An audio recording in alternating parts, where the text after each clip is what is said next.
नमस्कार। जनशोध न्यूज़ में आपका स्वागत है। मैं प्रदीप तिवारी। मध्य प्रदेश में इस वर्ष चुनाव है। तरह तरह के वादे प्रतिदावे हवाओं में हैं, लेकिन जनशोध का प्रयास शुरू से उसे असल मुद्दों पे लाने का है। हमने अपनी पूर्व की जो पोस्ट है उसमें भी हमने इस मुद्दों को उठाया था। हमने किसानों का मुद्दा उठाया था, हमने बेरोजगारी का मुद्दा उठाया था,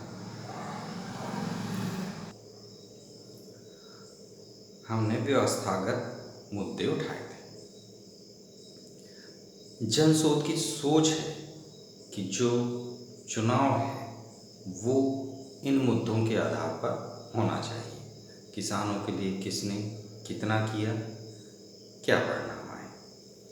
बेरोजगारों के लिए किसी ने कितना किया, क्या परिणाम आए। गरीब मजदूरों के लिए किसने कितना किया, क्या परिणाम आए। गरीबों को गरीबी रेखा से ऊपर उठाने के लिए किसने क्या किया और उसके क्या परिणाम आए। ऐसे युवाओं के लिए किसने क्या किया और उसके क्या परिणाम आए। हम इन मुद्दों पर पूरे चुनाव को लाना चाहते हैं। कितने कामयाब होंगे ये तो आप पर डिपेंड करता है कि जितना आप इस मुहिम को सहयोग करेंगे तो उतना ही यह पूरा चुनाव इन मुद्दों पर फोकस हो पाएगा और जिसे हम लोकतंत्र की खूबसूरती कहते हैं उस आदर्श स्थिति में हम लोकतंत्र को पहुंचा पाएंगे। नहीं तो आया राम गया राम, तेरी जय और मेरी जय, इसकी जय और उसकी जय, यही होता रहा है और यही होता रहेगा। चुनाव किस तरीके से जीते जाते हैं, किस तरीके से मैनेज किए जाते हैं, ये मुझसे बेहतर शायद आप लोग समझते होंगे, क्योंकि आप उन ग्राउंड लेवल पे हैं जहाँ पे ये सारी घटनाएं होती हैं। जनशोध ने से बड़ी करीब से देखा है तो हम ये जानते हैं कि चुनाव किस तरीके से जीते जाते हैं।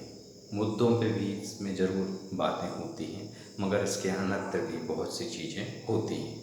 हम उन चीज़ों से हटाकर इस चुनाव को मुद्दों आधारित बनाना चाहते हैं।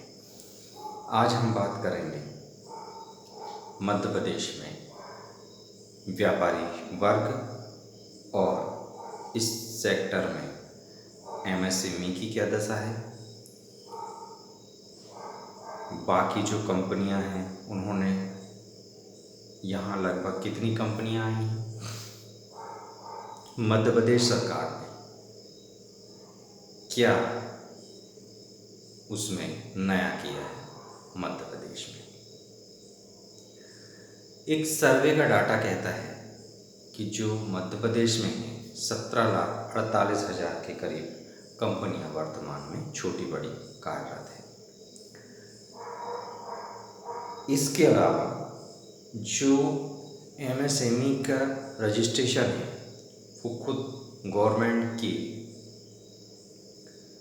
डाटा बताता है, जो कि उनका एमएसएमई की साइट में है। 2018-19 में 2.97 लाख एमएसएमई मध्य प्रदेश में रजिस्टर्ड हुई, जिनके माध्यम से लगभग 10.30 लाख रोजगार सृजित हुए।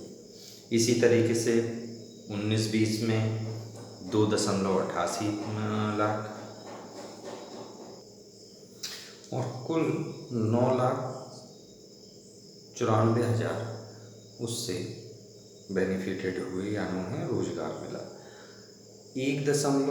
2020-21 में 1.87 हजार जो कुल एमएसएमई है वो रजिस्टर्ड हुए और 14 लाख 99,000 ऐसे रोजगार का सृजन हुआ। 21-22 की बात करें तो 2.46 लाख MSME रजिस्टर्ड हुए, जिससे कि 14.08 रोजगार का सृजन हुआ। 22-23 की बात करें तो 3.54 लाख MSME रजिस्टर्ड हुए और 18.33 लाख कुल रोजगार सृजित हुए। इस तरीके से अगर हम 18-19 से लगा के 22-23 तक के डेटा की बात करें तो 13,72,000 MSME मध्य प्रदेश में इन 5 सालों में रजिस्टर्ड हुए, जिसमें से 67.64 लाख रोजगार का सृजन हुआ।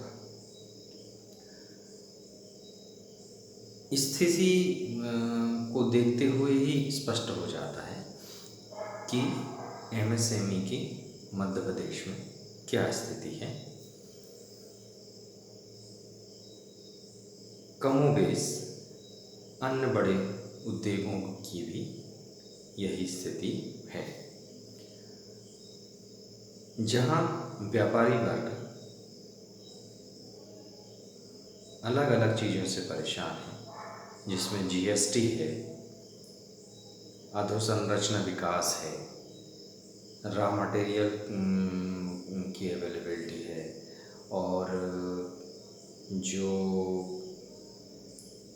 टैक्सेस हैं ये सारी चीज़ें हैं, और प्रॉपर ट्रैवलिंग की जो व्यवस्था है उन सारी से दो चार है। वहीं उन्हें उन सरकारी अधिकारियों से भी दो चार होना होता है, जो कि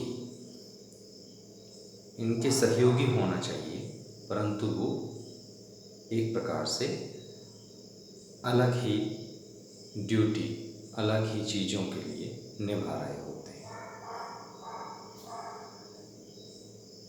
ये मैं सीधे रूप से उन अधिकारियों की बात कर रहा हूँ जिनसे व्यापारियों का रेगुलर इंटरेक्शन होता है। बड़े अधिकारी तो और भी उनका रुतबा बड़ा होता है, वो एक तरीके से सामंतवादी युग में जीते हैं और पूरे ज़िले को अपनी मिल्कियत समझते हैं। ये एक बड़ा जो समस्या है मध्य प्रदेश में, यह भी एक कारण है जिसकी वजह से हमारे यहाँ पे इंडस्ट्रियलाइजेशन और MSME की जो स्थिति है बहुत बेहतर नहीं हो पाई है। इसके अलावा जो केंद्र सरकार ने और राज्य सरकार ने बहुत प्रकार की गारंटी स्कीम चलाई, जिसमें कि गवर्नमेंट गारंटी स्कीम वो यानी जिनमें गवर्नमेंट गारंटी देती है कि इसकी जो एवज में जो पैसा रखना पड़ता है वो भी सरकार की ओर से दिया जाएगा। तो उस तरीके की योजनाओं में बैंकों का कर्ज देने का बिल्कुल मूड नहीं होता। वो इस तरीके की योजनाओं को बहुत ज़्यादा प्रोत्साहित नहीं करते।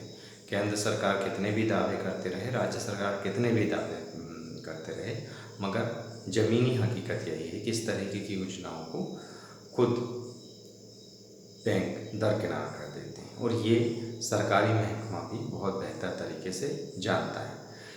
जो सरकारी महकमा है व्यापार एवं उद्योग केंद्र, काफ़ी कुछ बेहतर स्थिति में मध्य प्रदेश में शायद काम कर रहा है, मगर इन बैंकों की वजह से सारी स्थिति अलग हो जाती है। इसके अलावा व्यापारी वर्गों के लिए जो सबसे बड़ी समस्या जो भर के सामने आई है वो है GST के लिए न जाने कितने तरीके के डॉक्यूमेंट जो है सरकारी को देने पड़ रहे हैं, जिसे इकट्ठा करते करता व्यापारी परेशान है। इन सारे मुद्दों पर पक्ष यानी BJP वर्तमान शिवराज सरकार और विपक्ष कांग्रेस क्या प्रस्ताव लाती है, क्या उसके हल निकालती है, यह तय करेगा कि व्यापारी वर्ग किसे सहयोग करता है। अगर आप इसी तरीके की न्यूज़ चाहते हैं, नेताओं को मुद्दों पे लाना चाहते हैं, तो देखते रहिए जनसूद और लाइक और सब्सक्राइब करना ना भूलिए। धन्यवाद।